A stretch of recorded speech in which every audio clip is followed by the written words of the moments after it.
Ladies and gentlemen, welcome to Destiny. I am Death from Above. It's early, but it's Armsday, and we're going to talk to Banshee, see what he's got, take a look at some guns, and make some decisions. So what I like to do in my Armsday videos is take a look at each one of the packages that Banshee's brought, talk about what I think about each one of the versions. We'll grab a couple, and then we'll take a look at the Foundry orders for next week. We'll look at the field test weapons, talk about those a little bit, and just get into it. So if you want to do that, let's get into it and have some fun. Now, I do this on my Twitch channel a lot of times, so if you want to check that out, the link is in the description. I'm almost over this cold, hopefully soon. I've been up for about 10 minutes, and my voice is fairly warm. So we got 3 packages on my hunter, 2 packages on my warlock. No bonus packages this week because the one I've been holding on to, the Lyudmila-D, is actually one of the packages this week. So we're going to take a look at the field test weapons first. So we got the Hakke Herja-D auto rifle used against fallen target. This one's got focus fire. That's okay. Using the Crucible, it's a primary for the TSA-10, the Suros TSA-10. So this auto rifle is not too bad to use. Just use it a little bit in some Crucible and get it done. Then we got the Test A hand cannon. You need to get Crucible kills. This is the hardest one to do that I hate doing. I always say, don't worry about it. And then I always get killed by it in the Crucible by somebody doing it that day. So the Hakke Test A hand cannon, it's a tough one. Then we got the Omolon HC4 precision shots and the Suros TSV-10 pulse rifle used against hive targets. So take this one to for the hive. Take it to the dreadnought. For the fallen, actually you can get both of these done on the Cosmodrome if you go to Skywatch. If you load into the initial spawn, go towards Skywatch. Try to find that old loot cave. You'll find enough hive targets to kill to get the hive targets and fallen targets done. And you can get the other one done too, get the precision shots done when you get there. These 2 Crucible guns, I mean, if you want to, have at it. I'm not a big fan of 2 of them. Well, I'm not a big fan of one of them, the other one's alright. But let's get into the Foundry orders for the week. We got the Suros ARI-45 high impact auto rifle. Did a little detail on this one this week, and it's a pretty good gun. So you need a little bit of stability, not a lot. So the first option has the 26 and the 57. I like the 57. The 19 is the other one I like. The 12 is okay. High caliber rounds, oiled frame, injection mold, lightweight, and unflinching. I don't like injection mold because you lose range, but you get faster handling and better stability. So it might be an okay trade-off, especially with unflinching and high caliber rounds. You're going to need a little bit of increased stability and handling to have high caliber rounds. So not a bad setup there. They all kind of work together. I can see that being a decent situation.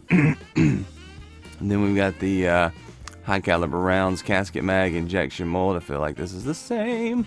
This one has the 28 scope, which I like. I think this one's a little bit better with persistence. You're going to find that it's a little bit more useful. High caliber rounds. Casket mag's nice, but it does reduce stability. So I'm not a big fan of that. And then finally, the third option, Private Eye. Or it's taking a. They use the same icon. Hammer forged, oiled frame, rifled barrel, speed reload, and take a knee. If you're going for some range, this one's got the range. None of these blow me away. They're all pretty good. I think that's kind of been how the ARI-45 has gone, though. None of the options really blow me away. But if I was going to pick one, I'd probably pick the second one. Better stability than most. And you're gonna have, it's gonna be the easiest to use. This one's interesting because of the range, but I don't use take a knee hardly ever, so I wouldn't expect to be using that too much.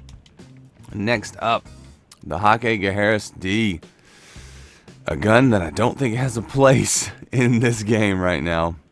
It's an okay gun. It's not too bad, but it just gets outclassed. So let's talk about what we got. So obviously, rifled barrel is almost necessary on any hand cannon. This one's got Relentless Tracker. Who's next? Small bore, high caliber rounds, and speed reload. Not looking forward to that. That's not too good. I don't really think that's a great one. Next up, is that spray and play? Danger close, spray and play. Not bad. Speed reload, armor piercing, and oiled frame. Now don't get me wrong, rifle barrel is very necessary, but I don't know if you can get it on this gun. We'll see if I see it. If not, well, I don't know. Spray and play, danger close, those are okay. Oiled frame, armor piercing, speed reload. That third one I saw though. I saw the third one. I thought it's gonna thaw. Crowd control. Who's next? Speed reload, armor piercing, and small bore. Crowd control and a 7-round mag hand cannon is not the best. God, neither one of these are final. If they were final round, that would have been so much more better than who's next. Ugh, these are all terrible. So if you have this one and you want to use this gun at all, don't buy any of these. If you're going to pick up one, pick up the second one, I guess. I'm not a huge fan of this gun, though, so yeah.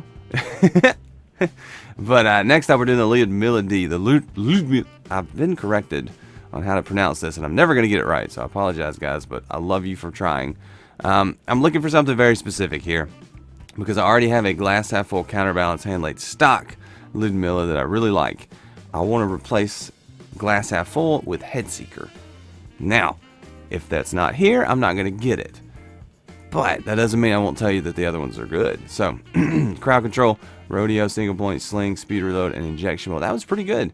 That was actually pretty good. The mag size on these is really big, so crowd control is a pretty good talent to have. Rodeo's okay. Injection mode is okay. So this is a this is the A- version. This is the guy that studied but didn't stop playing outside to study.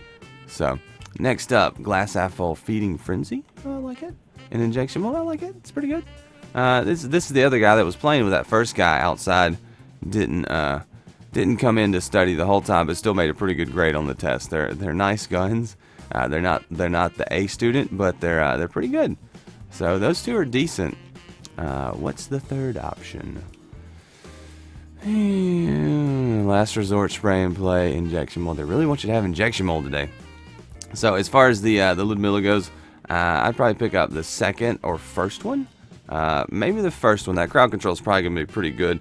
Glass half full is okay. It just doesn't do that much. Feeding frenzy is nice. Gives you the good reload. But first one or second one, just let me know which one you get. This one's going to have more stability, which is kind of necessary. This gun kicks pretty hard.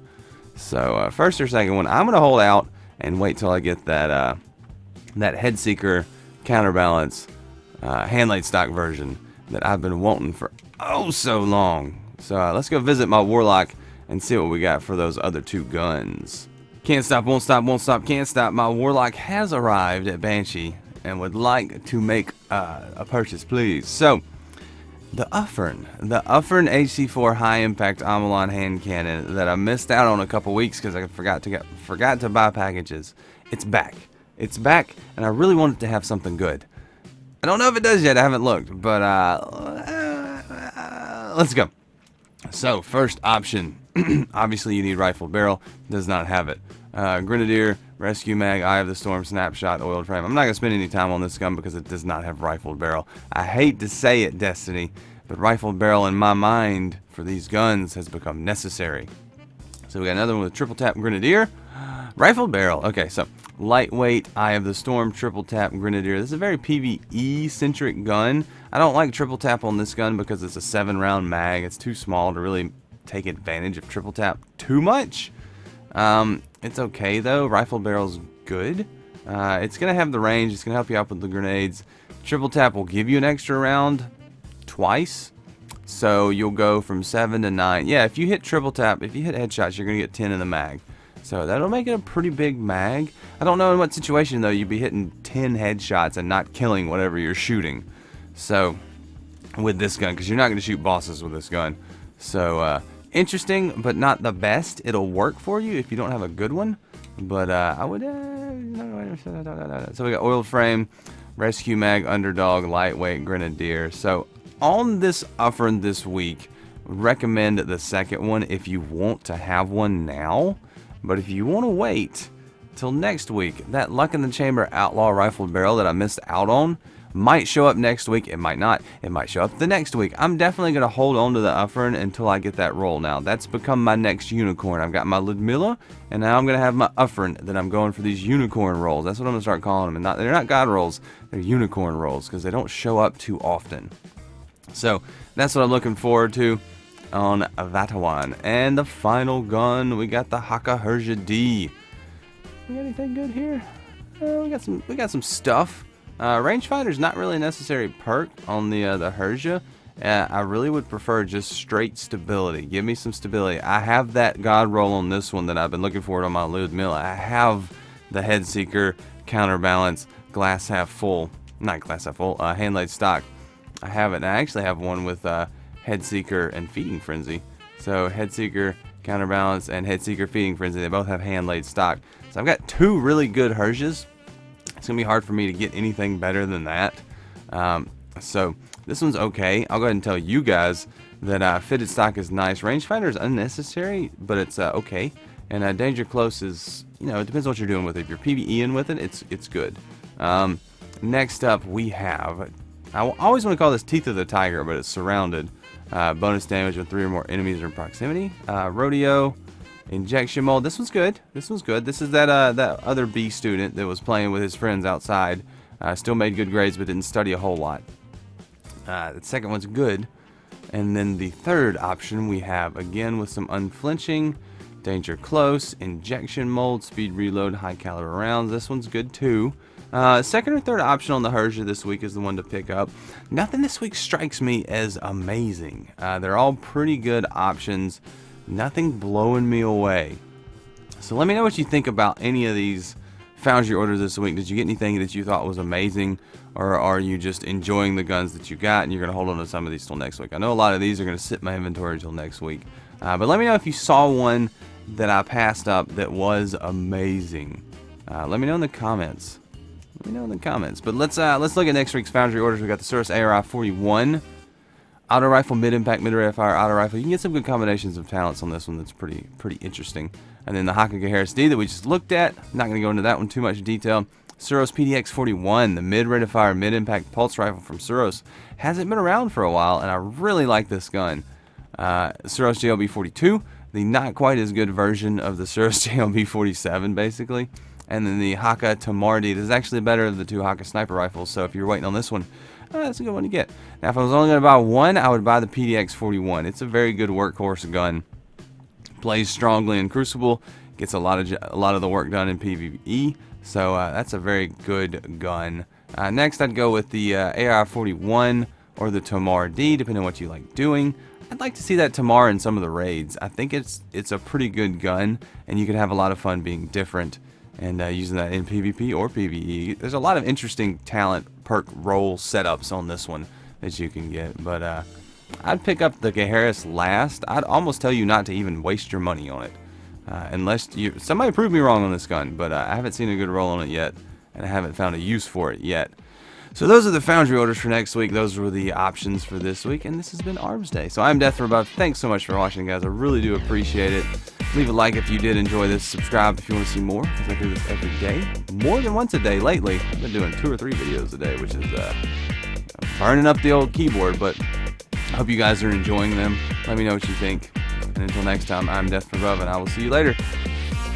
See you, bye.